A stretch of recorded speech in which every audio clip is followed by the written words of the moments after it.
Hello. U.S. stock futures rose today after 4 consecutive weeks of decline. Main indices ended lower last week as investors digested implications of a U.S. inflation report for the Fed interest rate policy and adjusted their portfolios on the last day of the third quarter for stocks.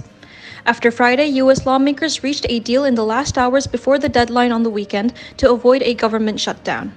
10-year Treasury bond yields, stock futures, and dollar index are edging higher with the temporary end of political conflicts in the Congress.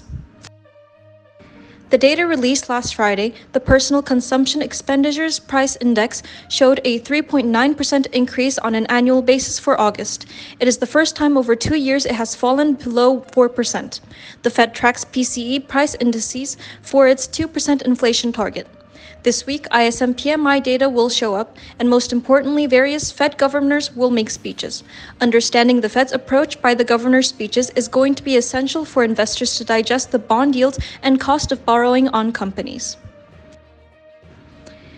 Oil prices edged up again today, receiving ongoing support from supply concerns, with assistance from the relief that the U.S. government has temporarily avoided a shutdown.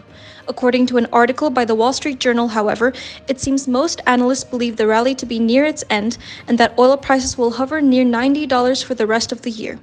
Similarly, Goldman Sachs, a known oil bull, has forecasted an average fourth quarter price of $88 a barrel for U.S. crude.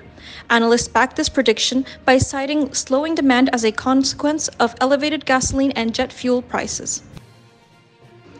In a semi-annual report released yesterday, the World Bank lowered its outlook for Chinese economic growth in 2024 to 4.4%, down from its previous estimate of 4.8%. The bank highlighted the lasting impacts of the property sector liquidity crisis and a lagging post-pandemic recovery.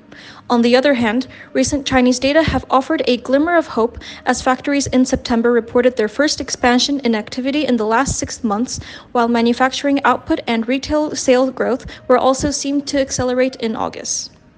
As Phillip Capital Team, we wish you happy and healthy days.